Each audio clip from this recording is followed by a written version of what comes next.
जिंदगी इस कायनात की सबसे बड़ी मिस्ट्रीज में से एक है।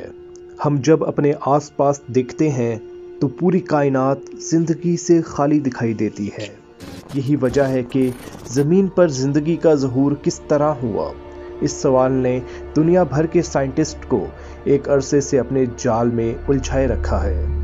इस पहेली को सुलझाने के लिए मुख्तलिफ नज़रिए और मफरूज़े कायम किए गए, जहाँ कुछ थ्योरीज ये दावा करती दिखाई देती हैं कि ज़िंदगी की शुरुआत करने वाले मॉलिक्यूल्स सोलर सिस्टम के किनारे से सियारा ज़मीन पर पहुँचे, तो वहीं बहुत से मफरूज़े ये भी पेशनगोई करते हैं कि ज़मीन पर ज़िंदगी दरअसल सियारा मरीख या फिर सियारा ज़ोहरा से आई। ये बेइंतहा इंटरेस्टिंग सवाल है और कोई हैरान कुन चीज़ नहीं होगी अगर ज़िंदगी ज़मीन के ऊपर जो है वो मरीख से सीड हुई हो, क्योंकि हमें ये पता है कि मरीख से पत्थर ज़मीन के ऊपर गिरते हैं। ऐन मुमकिन है कि बोरियलिस इम्पैक्ट के दौरान जो मार्स के टुकड़े मरीख से उड़कर ज़मीन तक पहुँचे तो लाइफ उनमें कैद होकर ज़मीन तक पहुँच गई हो। अभी अपेरेंटली कोई एविडेंस नहीं मिली वहाँ ज़िंदगी की, लेकिन ख्याल ये है कि पहले ज़िंदगी रही होगी। और ज़िंदगी किस तरह की? माइक्रोबियल ज़िंदगी। इस मफरूज़े के बहुत से हामी एक कदम बढ़कर ये भी कहते हैं कि मरीख पर ज़िंदगी 3 बार बनकर ख़त्म हुई। ऐसा अजीबो-गरीब दावा क्यों किया जाता है? क्या वाकई मरीख 4.5 अरब साल कबल इस काबिल था कि इस पर सोलर सिस्टम की पहली लाइफ डेवलप हो सके? अगर मरीख पर ज़िंदगी उस वक्त मौजूद थी तो वो आज कहाँ है? क्या हमें मरीख पर कोई ऐसे ट्रेसेस मिल भी पाए हैं? क्या हम सब कहीं मार्शियंस तो नहीं?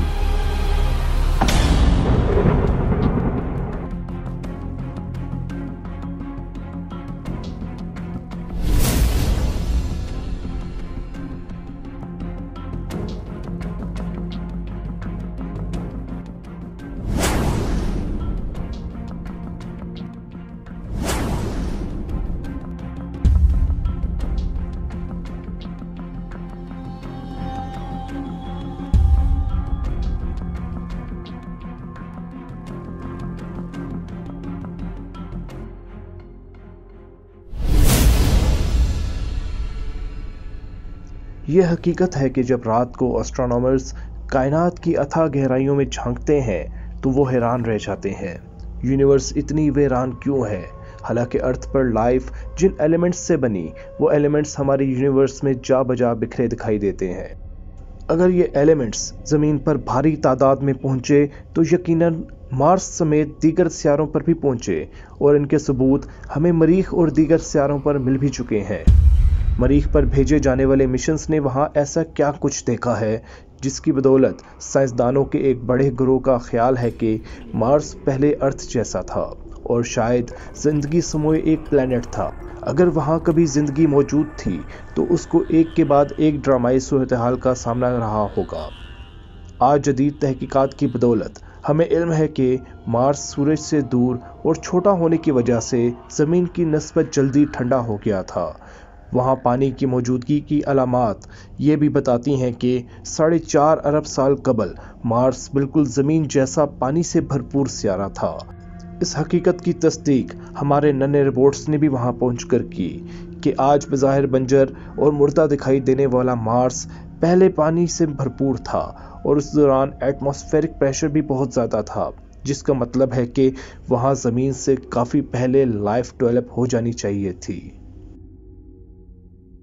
आज से 4.5 अरब साल पहले की बात है और इस वक्त ज़्यादातर एस्ट्रोनॉमर्स का ख्याल ये है कि मरीख जो है उस वक्त ज़िंदगी के हिसाब से वो ज़्यादा हॉस्पिटेबल था ज़मीन के मुकाबले में।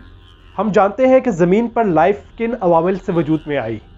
ज़मीन पर कार्बन, ऑक्सीजन, पानी, एटमॉस्फेरिक प्रेशर और गर्माइश मौजूद थी, जिसकी वजह से ज़मीन पर लाइफ को डेवलप होने का मौका मिला। कि मरीख जो है वो गर्म था और वहाँ पर लिक्विड पानी भी मौजूद था। शायद वहाँ पर समुंदर भी था, तो तकरीबन 1 अरब साल तक वहाँ पर मौजूद था। ये काफ़ी टाइम है, तो उस हिसाब से क्या वहाँ पर ज़िंदगी इतने अरसे में डेवलप हुई हो? काफ़ी चांसेस हैं। जरा तस्वुर कीजिए, आज से 4.5 बिलियन साल कबल मार्स कैसा होगा। ठाटे मारता पानी, उबलते हुए चश्मे, मैग्नेटोस्फेयर के हिफाजती हसार में और बादलों से ढका हुआ, यानी जियोलॉजिकली एक जिंदा प्लैनेट जो अपने सीने पर जिंदगी उगाने को बेताब था। अगर हमारी फॉर्मेशन ऑफ लाइफ के मुतालिक तहकीकात दुरुस्त हैं तो वहाँ भी लाइफ समुंदर की गहराइयों में मौजूद थर्मल वेंट्स में पनपी होगी। ये इंतहाई सिंपल लाइफ थी, यानी बैक्टीरिया जैसी simple and single celled life. चूँकि मरीख ज़मीन की निस्बत छोटा है, जिस वजह से वो ज़मीन की निस्बत जल्दी ठंडा हो गया था, और जल्दी ठंडा होने का मतलब था कि वहाँ उन सब वाक़यात की शुरुआत बहुत जल्द हो चुकी थी जिनको ज़मीन पर होने के लिए करोड़ों साल का अरसा लगा, यानी जिस दौरान ज़मीन पिघले हुए लावे और आग का मंबा थी। उस दौरान मरीख ठंडा होकर ज़िंदगी को खुश आमदीद कहने को तैयार था। वहाँ सबसे बढ़कर पानी मौजूद था। पानी की ये ट्रेसेस आज भी मरीख पर मौजूद हैं और हमें चीख चीख कर अधूरी कहानी सुना रहे हैं। तो हमारा ख्याल है कि 4.5 बिलियन ईयर कबल मरीख के ऊपर भी ये तमाम चीज़ें उसी तरह मौजूद थी। मरीख पर पानी के बहते दरिया मौजूद थे, ऑक्सीजन मौजूद थी, कार्बन डाइऑक्साइड मौजूद थी, सबसे बढ़कर एटमॉस्फेरिक प्रेशर और गर्माइश मौजूद थी, जिसकी वजह से लाइफ को पनपने का मौका मिला होगा। मेरे लिहाज से जो है वो मरीख पर जिंदगी कभी रही होगी, क्योंकि अगर हम ज़ेरे सतह जो है वो पानी हम देखें और फिर हम वहाँ डिफरेंट केमिकल्स देखें जो कि हमें अंदाज़ा या एक हिंट देते हैं कि वहाँ ज़िंदगी हो सकती है, तो हम यहाँ यूँ कह सकते हैं कि अभी अपेरेंटली कोई एविडेंस नहीं मिली वहाँ ज़िंदगी की, लेकिन ख्याल ये है कि पहले ज़िंदगी रही होगी। और ज़िंदगी किस तरह की? माइक्रोबियल ज़िंदगी। वहाँ पर अपने वाले टाइनी एलियंस को मालूम ही नहीं था कि कुदरत यूं शुरुआत से पहले ही इन्हें ख़त्म कर देने का प्लान कर चुकी है, जिसकी तकमील के लिए एक कॉस्मिक मिसाइल इनकी जानिब बढ़ रहा था। ये मरीख की तारीख का एक ऐसा भयानक लम्हा था जिसके नकूश ज़मीन तक मिले हैं। 1996 में एक बहुत बड़ी सारी एक प्रेस कॉन्फ्रेंस भी हुई थी, जिसमें एक ये मार्स का मीटियोरॉइड था ALH 84001, वो अंटार्कटिका में मिला था 1984 में। और जब उसकी एनालिसिस की तो ख्याल ये था कि इस मीटियोरॉइड में फॉसिल एविडेंस है मरीख की ज़िंदगी का। लेकिन अब ज़्यादातर लोगों का ख्याल ये है कि वो जो फॉसिल एविडेंस था वो शायद गालिबन वो एक केमिकल्स थे rather than biological। 1970 में नासा की जानिब से मार्स की जानिब भेजे जाने वाले मैरिनर्स मिशंस ने एक अजीब चीज़ देखी, जिसे साइंसदान क्रिस्टल डाइकोटमी ऑफ मार्स के नाम से जानते हैं। साइंसदानों ने मैरिनर्स मिशंस के जरिए नोट किया कि मार्स वैसा गोल नहीं जैसा दूसरे सितारे होते हैं, बल्कि ये नॉर्थ से थोड़ा सा पिचका हुआ है। जून 2008 में नासा के मार्स रिकॉन्सेस ऑर्बिटर और मार्स ग्लोबल सर्वेयर ने बताया कि मार्स के नॉर्थर्न हेमिस्फीयर पर 10,500 किलोमीटर तवील और 8 किलोमीटर गहरा एक गड्ढा मौजूद है, जिसने मार्स का 40% हिस्सा कवर किया हुआ है। यह बहुत अजीब डिस्कवरी थी। इस गड्ढे को बोरियलिस बेसिन नाम दिया गया। इसकी वजह 4.5 बिलियन साल पहले होने वाला एक वाक़या था, जिसे बोरियलिस इम्पैक्ट के नाम से जानते हैं। बोरियलिस इम्पैक्ट जो है वो ख्याल ये है कि एक बहुत बड़ा सारा इम्पैक्ट था मार्स के ऊपर आज से 4.5 अरब साल पहले। ये कोई बॉडी थी जो मरीख से तकरीबन 2-3% जितनी, यानी कुछ हज़ार 2,000 मील जितनी ये बॉडी जो कि आके मरीख के ऊपर टकराई, और उसका जो नॉर्दर्न हेमिस्फीयर है मरीख का, उसके ऊपर एक बड़ा सारा एक फ्लैटेंड एरिया है। ख्याल ये है कि वो इस इम्पैक्ट की वजह से बना था। इसने जो है वो मरीख के चांद भी बनाए होंगे, ये ख्याल किया जाता है। इसके निशानात हमें ज़मीन तक मिले हैं। ज़मीन पर हमें कैसे मिले हैं? हमें ज़मीन पर मार्शियन रॉक्स मिले हैं जो इस टकराव के नतीजे के अंदर मरीख से उड़ के ज़मीन तक पहुंचे। हमारा गुमान है कि 4.4 बिलियन साल कबल मार्स पर पनपने वाली माइक्रोबायोलॉजिकल लाइफ अभी स्टेबिलिटी की जानिब बढ़ रही थी कि इस दौरान आसमान से एक खतरनाक दुश्मन उनकी जानिब लपकना शुरू हो गया। यह प्लूटो के साइज का एक पत्थर था जो पूरी कुव्वत से मार्शियन सरफेस से टकराया। इस भयानक कोलिजन के असरात आज भी हम मरीख की शुमाली हेमिस्फीयर पर देख सकते हैं। इस कोलिजन के बायस मार्स पर इतना शदीद ज़लज़ला आया कि जिसका तसव्वुर भी नामुमकिन है। कई किलोमीटर बुलंद सुनामी की लहरें उठी। मार्स की आधी क्रस्ट उड़कर खला में बिखर गई। मार्शियन सरफेस पर लावा की नहरें बहने लगी। मार्स का टेम्परेचर खतरनाक हद तक बढ़ गया। एटमॉस्फेयर तबाह होकर खला में ज़ाया हो गया। चंद सेकंड्स में पानी के दरिया उबल कर फना हो गए। अलगर्ज मरीख हर किस्म की लाइफ से स्टेरलाइज हो गया। सोलर सिस्टम पर लाइफ की फर्स्ट जनरेशन अगर थी तो उसका भयानक तरीके से इख्तिताम हो गया। इस इम्पैक्ट की वजह से मार्स के कुछ टुकड़े उड़कर ज़मीन पर भी पहुंचे, जिन पर मुमकिन है कि जिंदगी की शुरुआत करने वाले कुछ बैक्टीरिया मौजूद थे। हम एक्सपेरिमेंटल बुनियादों पर जानते हैं कि बहुत सी जर्म्स स्पेस जैसी इंतहाई सख्त एनवायरनमेंट में भी जिंदा रह सकते हैं, और आज ज़मीन पर हमें मरीख से आए बहुत से ऐसे पत्थर भी मिल चुके हैं।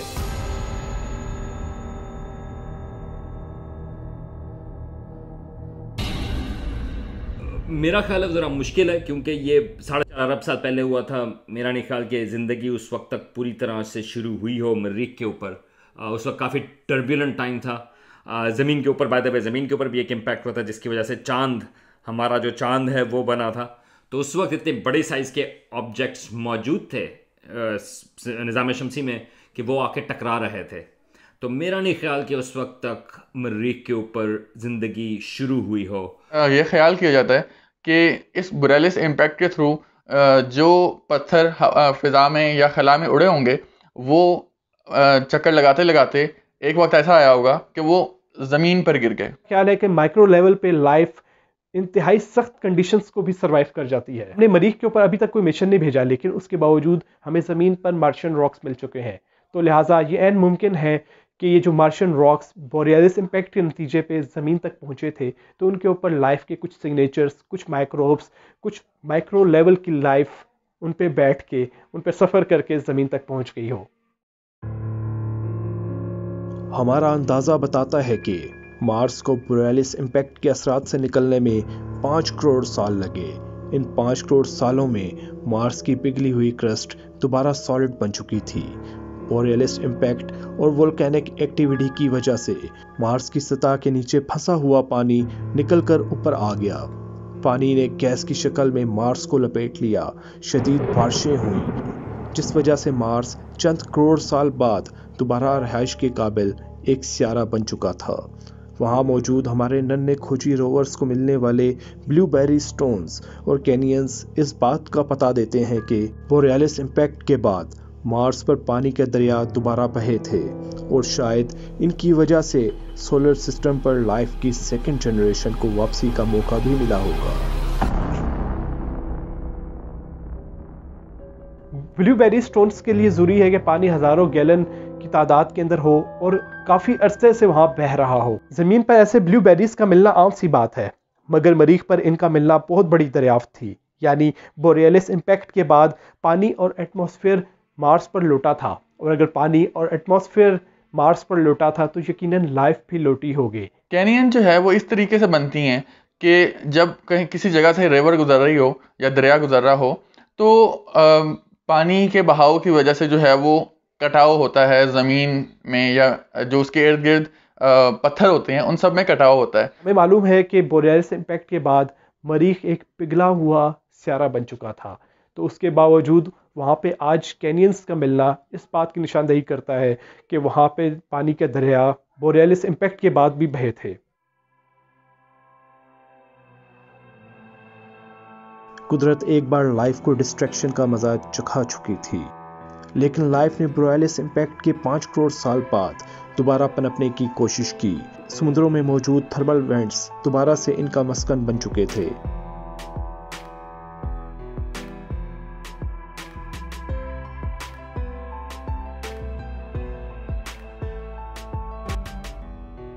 लाइफ की इस सेकंड जनरेशन को इस मर्तबा एक और ख़तरे का सामना था। 2008 में मार्स के गिर्द चक्कर लगाती नासा की सैटेलाइट को मार्स के इक्वेटर पर एक अजीबोगरीब मंजर देखने को मिला। साइंसदानों को मार्स के इक्वेटर पर एक मुकाम के नीचे बहुत बड़े ग्लेशियर का सुराग मिला। इतना बड़ा ग्लेशियर हमारे अंदाजे के मुताबिक सिर्फ मरीख के पोल्स पर ही हो सकता था। हमें इल्म है कि हर प्लैनेट अपने एक्सिस पर डगमगाता रहता है, जिसे वोबलिंग इफेक्ट कहते हैं। ज़मीन भी डगमगाती रहती है, मगर हमारा चांद अपनी कशिश शकल की वजह से इसे पलटने नहीं देता, जिस वजह से यहाँ के मौसम स्टेबल रहते हैं। मगर मार्स के इक्वेटर पर मिलने वाले ग्लेशियर का साफ मतलब था कि माजी में मार्स 90 डिग्री तक पलट गया था।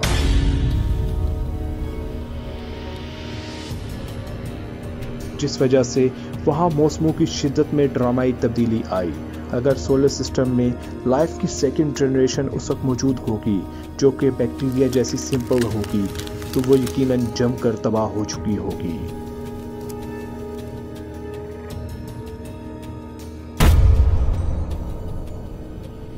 हमें रोज उठकर आसमान पर सूरज को देखने की आदत है। अगर कभी ज़मीन अचानक से 90 डिग्री पलट जाए तो आसमान पर सूरज गायब हो जाएगा, पानी जम जाएगा और यहाँ पे बर्फबारी होना शुरू हो जाएगी। यानी जो पाकिस्तान है ये अंटार्कटिका बन जाएगा। और इस दौरान अगर हम यहाँ फंस जाएं तो आप समझ सकते हैं कि हमारे साथ क्या होगा। ज़मीन भी जो है वो शुरू में डगमगा रही थी जब वो बनी हुई थी, लेकिन जैसे ही उसका चांद बना तो उसके चांद टाइडल लॉकिंग के जरिए जो है वो ज़मीन को डगमगाने से रोका और ज़मीन को स्टेबल कर दिया। और अब उसी स्टेबल होने की वजह से ज़मीन के ऊपर ज़िंदगी पॉसिबल हो सकी है। बिल्कुल ऐसा ही कुछ मरीख के ऊपर हुआ था, क्योंकि मरीख माजी के अंदर 80 डिग्री तक झुक गया था। और आज भी हमें इल्म है कि मरीख तकरीबन 1.25 लाख साल के अंदर अपना झुकाव तब्दील करता रहता है।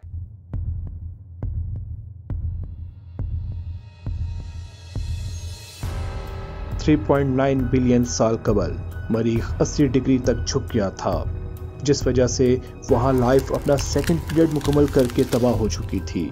सर्वाइवल की इस दूसरी जंग अजीम में मौत जीत चुकी थी, लेकिन लाइफ को तबाह करना इतना आसान भी नहीं था। हमें इल्म है कि माइक्रो ऑर्गेनिजम्स की बहुत सी इकसाम सख्त हालात के बावजूद सर्वाइव कर सकती हैं। लाइफ इतने छोटे स्केल पर पनपना बखूबी जानती है।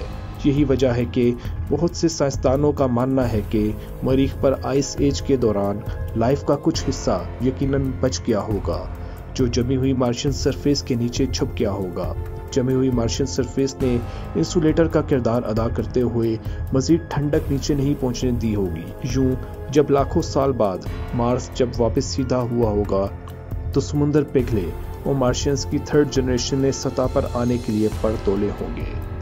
ये सेकंड जनरेशन की बाकियात थी। यही वजह है कि साइंसी असूलों के तहत थर्ड जनरेशन पहले वालों की निस्बत सुपर टफ थी और शदीद मौसमियाती तब्दीलियों का सामना कर सकती थी।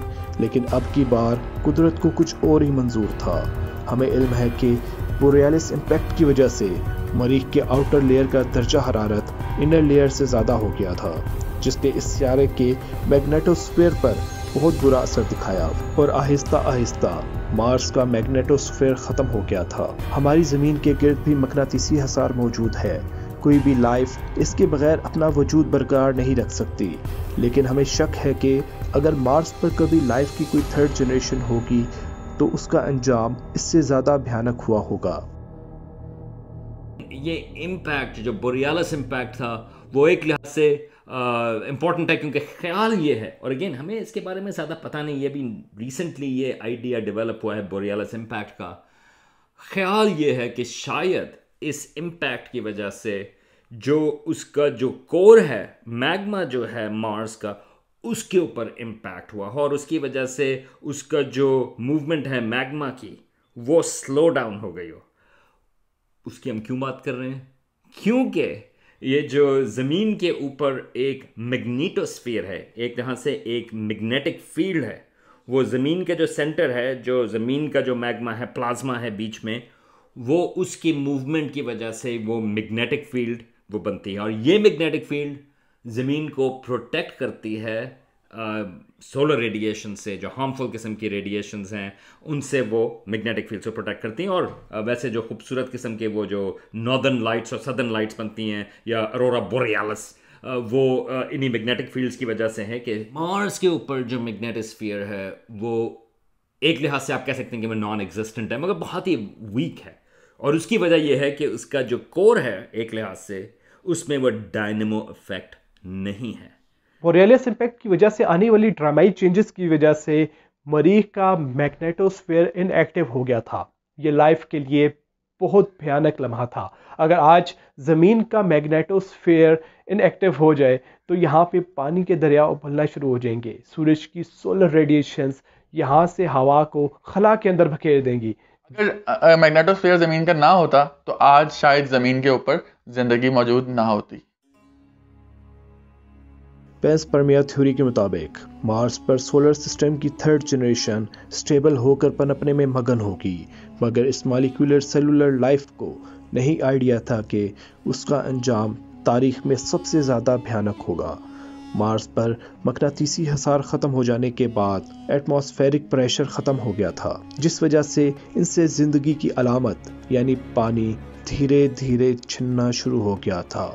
तमाम समंदर उबलकर खला में बिखर गए होंगे, कहीं पानी की एक बूंद तक नहीं बची होगी। ये लाइफ पर पहला हमला था जिसने थर्ड जनरेशन लाइफ को ख़त्म किया। पीछे बच जाने वाली लाइफ को सूरज की बेरहम अल्ट्रावायलेट रेडिएशंस का सामना रहा होगा। उन खतरनाक सब एटॉमिक सोलर रेडिएशंस ने नन्हे मार्शियंस के डीएनए को चीर फाड़ कर रख दिया, जिस वजह से मार्स पर जिंदगी की आखिरी रमक भी खत्म हो गई। सूरज की अल्ट्रावायलेट रेडिएशंस लाइफ के लिए इंतहाई खतरनाक है, क्योंकि ये जानदारों के डीएनए को चीर फाड़ देती हैं, जिस वजह से जानदारों का अल्ट्रावायलेट लाइफ के अंदर सरवाइव करना नामुमकिन हो जाता है। यही वजह है कि जैसे ही मरीख के ऊपर से मैग्नेटोस्फीयर ख़त्म हुआ तो वहाँ पे अगर कोई जानदार मौजूद थे तो उनका खात्मा हो गया होगा। हमारा ख्याल है कि 4 बिलियन ईयर कबल रेड प्लैनेट पर लाइफ की 3 जनरेशन रही होगी। इनमें सबसे ज़्यादा इबरतनाक अंजाम तीसरी जनरेशन का हुआ होगा। हमें आज तक इस थ्योरी का कोई वाज़ेह सबूत नहीं मिल पाया, लेकिन अगर इसी मफरूज़े को आगे बढ़ाया जाए तो कुछ माहिरीन अजीबोगरीब दावा करते दिखाई देते हैं।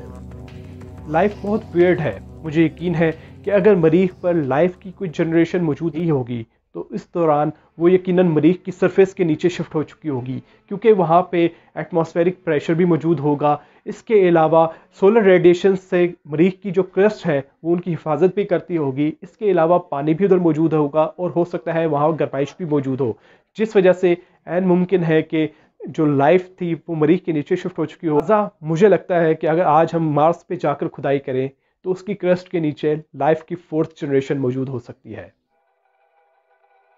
माहिरीन के मुताबिक लाइफ सर्वाइवल की जंग लड़ती रहती है।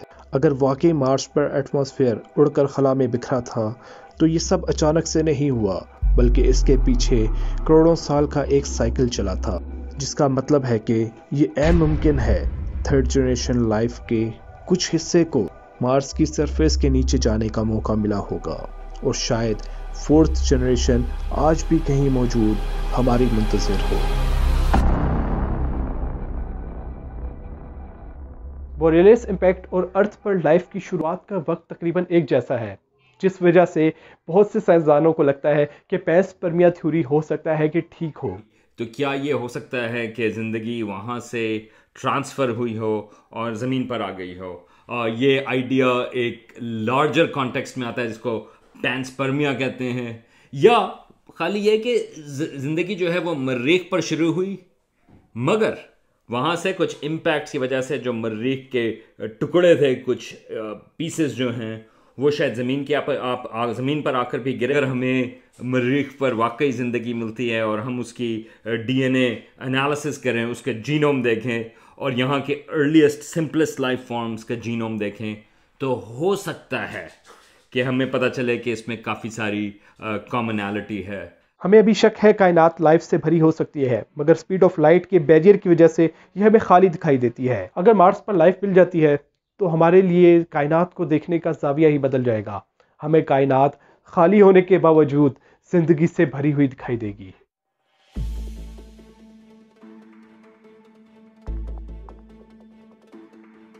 आज हम मार्स की जानिब मिशन पर मिशन भेजे जा रहे हैं। कुछ सालों बाद इंसान मार्स पर भी डेरे डालेगा।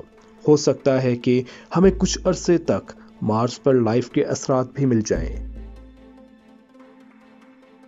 फिर यहाँ सबसे बड़ा सवाल ये होगा कि मार्शियन की चौथी जनरेशन कहीं हमारी वजह से ख़त्म तो नहीं होगी। हमें ज़मीन पर बहुत से मार्शियन रॉक मिल चुके हैं जो बोरियलिस इम्पैक्ट के दौरान मार्स से ज़मीन पर पहुँचे। ये सबूत हमें पेंसपर्मिया थ्योरी के हक़ में मजबूत दलाइल देते दिखाई देते हैं।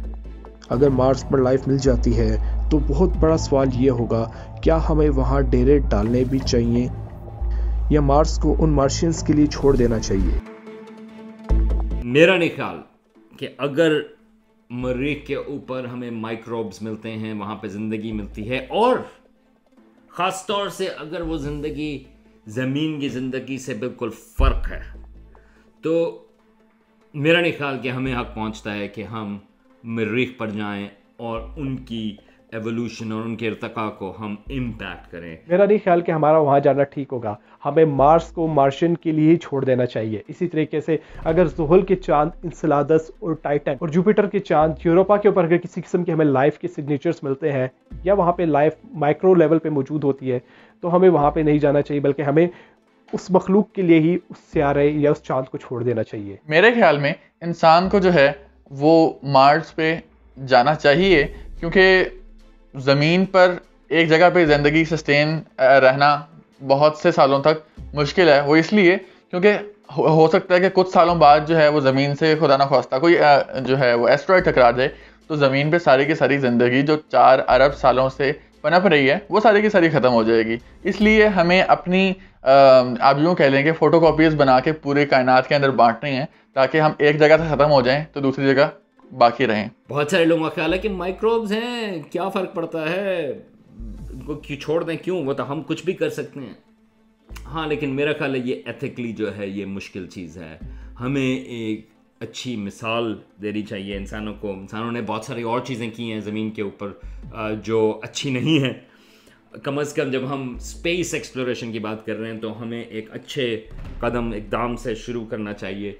और मेरा ख्याल है कि एथिकली हमें वहाँ पर, अगर वहाँ पर ज़िंदगी हुई और ख़ास तौर से अगर वो ज़िंदगी मुख्तलिफ हुई, तो हमें मरीख जो है वो मार्शंस के लिए छोड़ देना चाहिए।